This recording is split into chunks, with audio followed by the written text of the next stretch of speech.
Lumabas sa pinakabagong National Nutritional Survey na malaking hamon pa rin ang pagbibigay ng tamang nutrisyon sa bawat Pilipino. Yan ang ulat ni Rod Lagusa.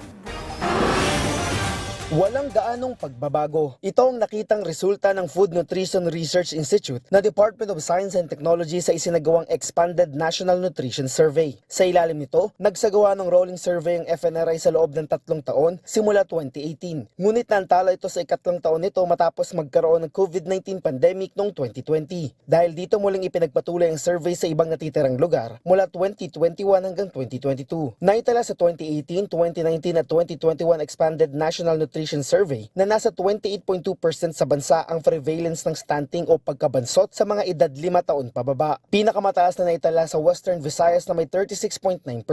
Pagdating naman sa overweight sa parehong edad, nasa 3.7% ang naitala sa bansa, habang ang National Capital Region ang pinakamataas na naitala na prevalence nito na may 6.4%. Our data in 2018-2019 did not differ much with the data that we have collected in 2022, wherein this is actually already the latter stage of the pandemic. Why? It's just because of the different effective interventions that were installed by the government during that time of the pandemic. Pero mapapansin niya na may mga datos na mula sa pagiging normal ay nagiging stunted o kabaliktaran. Ibig sabihin niya na hindi yung naging mas epektibo ang mga inilatag na pamamaraan. Our call now is for government agencies, those who are implementing nutrition interventions, to actually have an effective and sensitive programs that are sustainable at the level of the family and individual level.